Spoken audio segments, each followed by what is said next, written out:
Aabot sa 30 pamilya sa Barangay Santo Niño sa Marikina City ang nawalan po ng tirahan matapos masunugan. At karamihan sa kanila walang kuryente, kaya posible raw na naiwang kandila ang pinagmula ng sunog.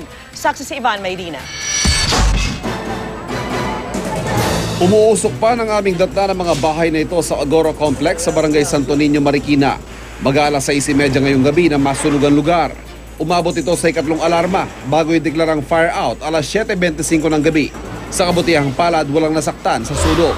Kasi dyan, nanggaling dyan sa may ano nyo, may kandilang nakatayo. Imposible naman yung bahay nyo. Yung kandila, yung kwarto nyo, talagang wala na kasi yung mga kusina, naka-plug na. Yung kandila talaga yan ang ano dyan. Kandila. Bakit wala bang kuryente? Wala kuryente sila. Kandila. Wala tao kasi kung may tao yan, dapat na ano yan. Pero ang mga nasunugang residente hindi napigilang magsisihan. Anila, sa bahay umano ni Arlene Servito nagsimula ang sunog. Kasi wala ako, yung mga anak ko lang nandiyan. Pero pag alis ko, wala pa ho kami ilaw, wala pa ho kami sinaing. Yun na ngayon, ano ko kasi, naghingi ako ng ano ng mga tao dahil sa akin lahat ang sinisis. Hindi ko naman talaga alam na yun. Hindi ko alam talaga. Nasa komunidad ng informal settlers sa mga nasunog na bahay at karamihan sa mga bahay, walang kuryente at gumagamit ng mga kandila o lampara.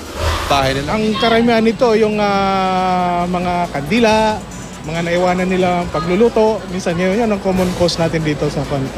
Pero ito ngayon, we are still conducting investigation kung ano talaga ang pinagmulan ng sunog.